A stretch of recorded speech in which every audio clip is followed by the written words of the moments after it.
Sarna code काटेगा भाजपा का vote. जब तक सरना कोड नहीं तब तक भाजपा का वोट नहीं।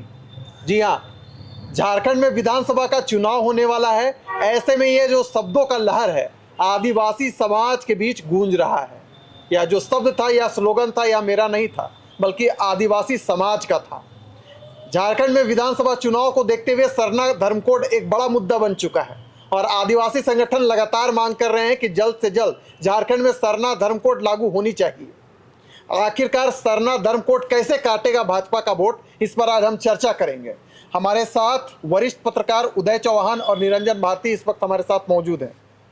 उदय जी, मेरा सवाल आपसे सीधा रहेगा कि आदिवासी समाज में एक नारा गूंज रहा है कि सरना कोड काटेगा भाजपा का वोट। सहमत हैं उनके ये स्वर लहरी से? बिल्कुल सहमत है, इसलिए क्योंकि आप देखिए कि भाजपा शुरू से ही सरना धर्म कोड के मामले को लेकर डिफेंसिव है जी। चाहे विधानसभा में हो चाहे ऐसे भी हो। और अभी पिछले दिनों जब प्रधानमंत्री यहाँ आए थे जमशेदपुर में, उस समय भी उन्होंने इस पर कोई टिप्पणी नहीं की जी। भाजपा को डर इसलिए लगता है क्योंकि भाजपा नहीं चाहती है कि उसका वोट बटे, किसी भी हाल में बटे। दूसरी सबसे बड़ी बात यह है कि पिछले विधानसभा चुनाव में भाजपा को 28 सीटों में, एसटी सीटों में मात्र 2 सीटों पर जीत मिली, 26 सीट पर उसको हार मिली। तो वो नहीं चाहती है कि अब जबकि विधानसभा चुनाव का माहौल बन गया है, वैसे में कोई ऐसा मामला तुल पकड़े, खास करके धर्म कोड जैसा मामला कोई तुल पकड़े जिसका हानि उसको इस विधानसभा चुनाव में हो। क्योंकि पहले से भी उसको ये पता है, उसको इस बात का संज्ञान है, भाजपा के जितने नेता हैं उनको, कि जो आदिवासी वोटर हैं वो उनसे कहीं न कहीं बिदक गए हैं या छिटक गए हैं। तो इस बार चूँकि जो सत्ता पक्ष है वो इस मुद्दे को लेकर काफ़ी आक्रामक है और हर समय जब भी उनको ऐसा मौका मिलता है तो इस मुद्दे को भुनाने में वो पीछे नहीं हट रहे हैं। और अभी जब प्रधानमंत्री आए थे जमशेदपुर में, उसके दूसरे ही दिन जेएमएम हो, कांग्रेस हो, सारे नेताओं का कहना था कि प्रधानमंत्री जी ये आए तो जरूर यहाँ, लेकिन सरना धर्म कोड क्यों लेकर उन्होंने कोई बयान नहीं दिया। जबकि सरना धर्म कोड की मांग बीजेपी की सरकार जो थी उस समय भी उठा था और इसके लिए आंदोलन बड़े लंबे समय से चल रहा है। लेकिन अभी तक इस मामले पर बीजेपी हमेशा डिफेंसिव रही है, क्योंकि वो जानती है कि ये बहुत ही सेंसिटिव मामला है और इस पर कोई बयान देना या इस पर अपना प्रतिक्रिया व्यक्त करना उसको महंगा पड़ सकता है। जी निरंजन जी, 11 नवंबर 2020 को विशेष सत्र बुलाया जाता है। गठबंधन की सरकार जो है विशेष सत्र आहूत करती है और सरना आदिवासी धर्म कोड को विधानसभा के पटल पर रखती है और उस प्रस्ताव पर मुहर लगाती है, केंद्र को भेजती है और कहती है कि लीजिए अब आप संभालिए, हमने जो वादा किया था पूरा किया। आदिवासी जो सेंटिमेंटल है वो हमारे साथ खड़े हैं। अभी हम लोग 2024 में खड़े हैं। जो आदिवासी वोट है यही कह रही है कि झारखंड मुक्ति मोर्चा बहुत बढ़िया, हेमंत सोरेन के साथ खड़े हैं, लेकिन भाजपा को वोट नहीं देंगे क्योंकि हमको सरना कोड नहीं मिल रहा है। विशाल, सरना धर्म कोड की जो बात है जिसको लेकर के आदिवासी समुदाय लंबे समय से मांग कर रहे हैं, तो इसमें आदिवासी समुदाय ही कई गुटों में बटा हुआ है। कुछ अगर हम गुटों की बात करें, कुछ संगठन के अगुवा की हम बात करें, तो उनका स्पष्ट तौर पर यह कहना है कि आदिवासी समुदाय सरना धर्म कोड की बात ही नहीं कर रहा है। आदिवासी समुदाय आदिवासी धर्म कॉलम की बात कर रहा है। सरना धर्म कोड की बात ईसाई समुदाय के लोग कर रहे हैं, यानी कि क्रिश्चियन कम्युनिटी के लोग कर रहे हैं, ताकि उनको क्रिश्चियन से मिलने वाला लाभ जो है वो भी मिल जाए। आदिवासी समुदाय में जो आरक्षण का प्रावधान संविधान में है उस आरक्षण का भी लाभ जो है उसको मिल जाए। तो वो ईसाई धर्म के लोग जो है वो सरना धर्म कोड की मांग कर रहे हैं। लेकिन आदिवासी समुदाय के जो अगुवा हैं, जो हमेशा से लड़ाई लड़ते रहे, जो आंदोलन कर रहे हैं, उनका कहना है कि हमें जो अंग्रेजों के समय में जब हमारा यह देश गुलामी के जंजीरों से जड़ा हुआ था, उस वक्त हमारा संविधान में और तमाम चीजों में जो है हमारा एक आदिवासी धर्म कॉलम हुआ करता था, जिसको आजाद भारत में उस धर्म कॉलम को हटा दिया गया। तो पुनः हम उसको लाने की बात कर रहे हैं, हम उसकी मांग कर रहे हैं। और आज का जो हम लोगों का विषय है कि सरना धर्म कोड भाजपा का काटेगा वोट, तो इसके लिए आदिवासी समुदाय के जो अपनी धर्म है, अपनी जो संस्कृति है, अपनी जो कल्चर है, उसको समझने के लिए आपको धरातल पर जाना पड़ेगा।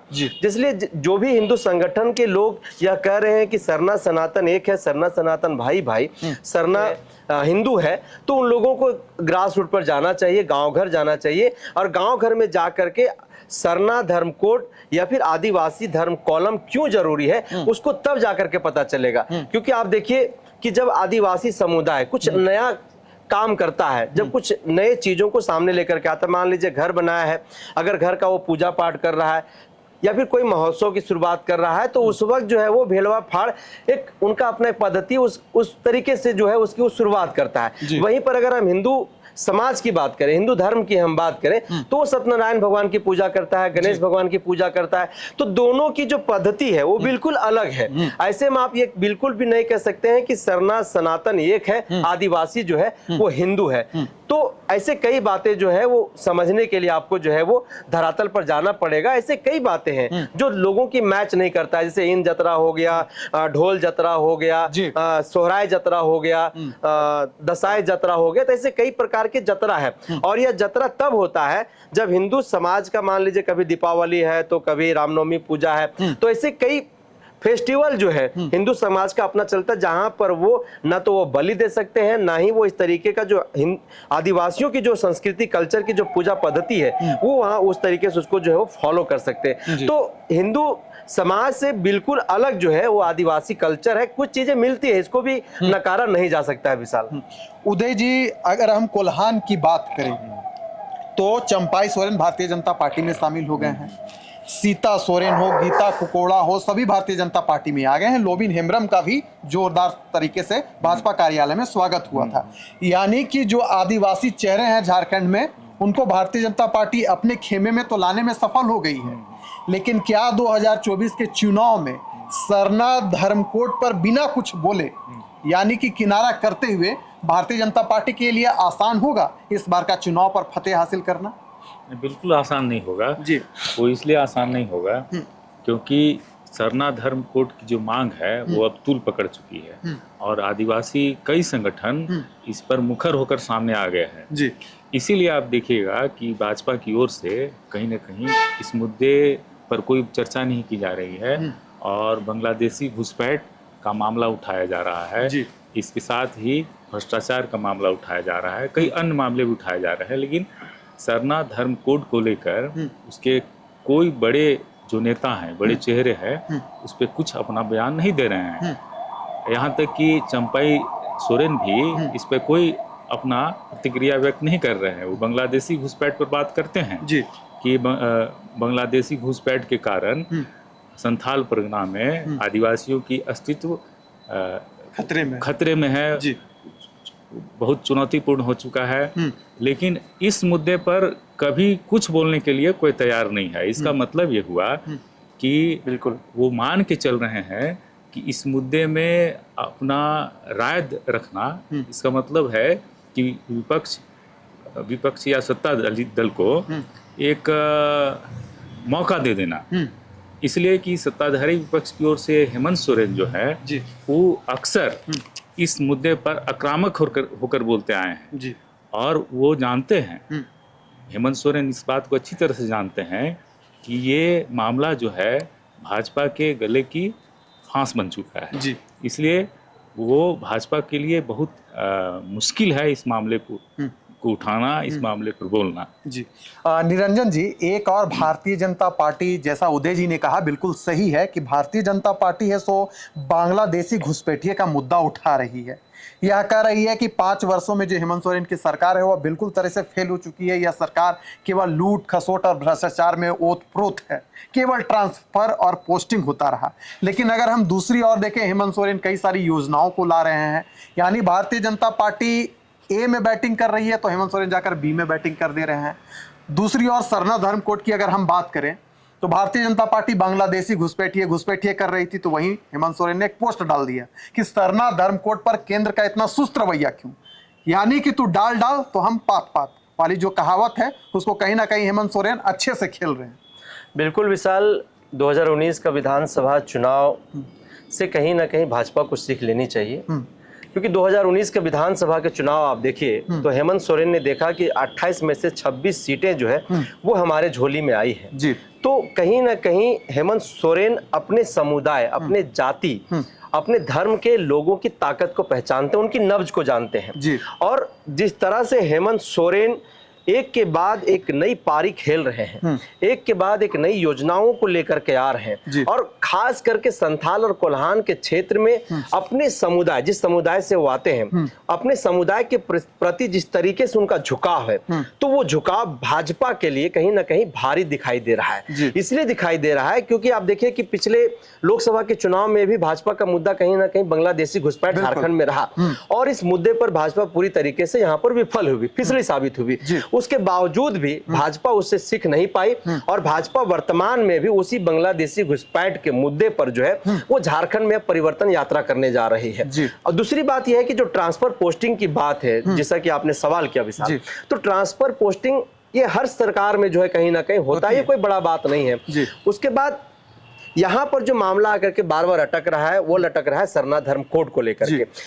भाजपा के लोगों की हम बात करें, उनके संगठन के लोगों की हम बात करें, हिंदू संगठन के लोगों की, तो फिर वहीं पर आकर के बात आ जाती है कि ईसाई धर्म के लोग जो है, क्रिश्चियन लोग जो लोग हैं वो सरना धर्म कोड की मांग कर रहे हैं। लेकिन हेमंत सोरेन ये जान रहे हैं कि हमारे लिए ना तो कोई क्रिश्चियन है, हमारे लिए ना तो कोई ईसाई है, हमारे लिए ना तो कोई आदिवासी है, हमारे लिए ना तो कोई हिंदू है। झारखंड में रहने वाला एक एक व्यक्ति, एक एक परिवार जो है वह झारखंडी है और उस झारखंडी जनभावनाओं के अनुकूल, उनके अनुसार, उनके अपेक्षाओं के अनुसार जो है वो योजनाएं लेकर के आ रहे हैं। आप देखिए कि पिछले दिनों मैया सम्मान योजना लेकर के आए, जो घर घर की दरवाजे तक, घर घर के दरवाजे तक दस्तक दिया, हर घर की महिलाओं को उसका लाभ ले रहा है। उसके बाद फूलो जहानो जो है वो योजना लेकर के आए, अबुआ आवास लेकर के आए। तो हेमंत सोरेन झारखंड के लोगों की नब्ज को पहचान चुके हैं, जिस तरह से प्रधानमंत्री नरेंद्र मोदी देश की नब्ज को पहचानते हैं। और झारखंड में जो डाल डाल और पात पात की बात आप कर रहे हैं, इसलिए क्योंकि झारखंड में 86 लाख यानी कि 26% जो है वह आबादी आदिवासियों की है। अगर 28 सीटों की हम बात करें विशाल, अगर 28 सीटें जिस राजनीतिक पार्टी के खाते में चली जाएगी वो सरकार बनाने में 24 में सफल हो जाएगा। तो हेमंत सोरेन के लिए वह 28 जो सीटें हैं जो आदिवासी आरक्षित है, वो कहीं ना कहीं उनकी ताकत है, उनका हौसला है और वो जान रहे हैं कि अगर उन सीटों को हम बचा करके नहीं रखेंगे, अगर उन सीटों पर हम अगर खेले नहीं, भाजपा के बॉल पर अगर हम छक्का नहीं मारे, तो कहीं ना कहीं हमें 24 में परास्त होना पड़ेगा। ऐसे में भारतीय जनता पार्टी का सरना धर्म कोड को लेकर के उनका डिफेंस होना, कई नेताओं को आगे आकर के इस पर बातें नहीं करना, ये भाजपा के लिए कहीं ना कहीं घातक ही साबित हो रहा है। अगर वो सोच रहे हैं कि इस मुद्दे से इतर हट करके बांग्लादेश के मुद्दे पर हम झारखंड के लोगों को भटका पाएंगे, तो बिल्कुल, अगर हम राजनीतिक पंडितों की बात करें इस पर, तो सीधे तौर पर यह कह रहे हैं कि भारतीय जनता पार्टी कहीं ना कहीं इस पर पूरे तरीके से विफल साबित होगी, एक बहुत बड़ी गलती कर रही है वो। और आदिवासी समुदाय की जो आस्था की बात है, उनकी जो अस्मिता की बात है, तो कहीं ना कहीं उनकी भावनाओं को समझना पड़ेगा। और आपने खुद कहा कि जब देश के प्रधानमंत्री झारखंड आए तो उन्होंने जब कुछ नहीं कहा सरना धर्म कोड को लेकर के, तो झारखंड के सीएम हेमंत सोरेन ने तुरंत एक बातें कह दिया, उस पर कहीं ना कहीं आप कह सकते हैं व्यंग कस दिया कि आखिर सरना धर्म कोड को लेकर के केंद्र सरकार की रवैया इतनी उदासीन क्यों। तो ये जो बातें हैं, झारखंड के जो 86 लाख आबादी जो आदिवासी है, उन आदिवासियों के कानों तक पहुंचा। और जब कानों तक पहुंचता है तो आपको पता है कि झारखंड जल जंगल जमीन के साथ साथ यहाँ पर आंदोलन के लिए जाना जाता है, शहादत के लिए जाना जाता है। तो आदिवासियों के कान खड़े हो गए कि अच्छा, हेमंत सोरेन नहीं, हम नरेंद्र मोदी जो है वो हम लोगों को सरना धर्म कोड नहीं दे रहा है, हेमंत सोरेन हम लोगों के लिए बेहतर है। निरंजन जी, अब मेरा आखिरी सवाल और बड़ा संक्षिप्त में आप लोग से उत्तर चाहेंगे कि झारखंड में विधानसभा का चुनाव होने वाला है, ऐसे में आरएसएस, कहा जाता है कि बिना आरएसएस की मदद से भारतीय जनता पार्टी चुनाव नहीं जीत सकती है, तो ऐसे समय में आरएसएस का जो बयान आया कि हिंदू जो आदिवासी हैं वो हिंदू थे, हैं और रहेंगे, क्या इस बार के चुनाव में भारतीय जनता पार्टी को नुकसान पहुंचा सकती है या नहीं? बिल्कुल, बहुत बड़ा नुकसान पहुंचाएगा, क्योंकि जिस तरह से भारतीय जनता पार्टी झारखंड में अपनी राजनीतिक जमीन तराशने में लगी हुई है, अलग अलग रणनीति के तहत लोगों के बीच में जाने की कोशिश कर रही है, जिस रणनीति के तहत वो लोगों को लुभाने में लगी हुई है। ऐसे में यह बयान भारतीय जनता पार्टी के लिए बहुत ज्यादा घातक साबित होने वाला है और कई सीटों का इससे नुकसान होने वाला, न कि अनुसूचित आरक्षित सीटों पर जो जनरल सीटें हैं, अनुसूचित आरक्षित सीटें, उन सीटों पर भी जो है इनको इनका परिणाम भुगतना पड़ेगा। जी उदय जी, आपसे भी बड़ा संक्षिप्त में उत्तर चाहेंगे, कितना नुकसान होगा भाजपा को? देखिए, भाजपा को अगर इस मुद्दे पर बात नहीं करेंगे तो नुकसान तो उठाना पड़ सकता है, लेकिन भाजपा ये कभी नहीं चाहेगी कि इस मुद्दे पर वो बोले। वो हमेशा इस मुद्दे को डाइवर्ट करने की कोशिश करेगी और वो बात करेगी बांग्लादेश घुसपैठ पे, और वो आदिवासियों को हिंदू हैं इसी लाइन पर वो काम करेगी जी। या फिर वो ये दिखाने की कोशिश करेगी या बोलने की कोशिश करेगी कि हमने आदिवासी समाज से कई नेताओं को दिया है, कई नेताओं को राष्ट्रीय राजनीति में लाया है, लेकर आए हैं हम। जैसे राष्ट्रपति द्रौपदी मुर्मू को हमने देश का राष्ट्रपति बनाया, ऐसे मुद्दों को सामने लाएंगे जी।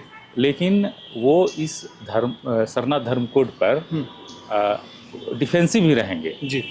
चलिए, तो सरना कोड क्या वाकई में काटेगा भाजपा का वोट, या इस बार के विधानसभा चुनाव में पता चल जाएगा। लेकिन अगर भारतीय जनता पार्टी सरना कोड पर मौन रहती है तो यानी सत्ता में जो बैठे जो सत्ताधारी दल है वो कहीं ना कहीं अपना ट्रम्प कार्ड खेलेगी। इस चर्चा को हम यही करते हैं समाप्त। दीजिए हमें इजाजत।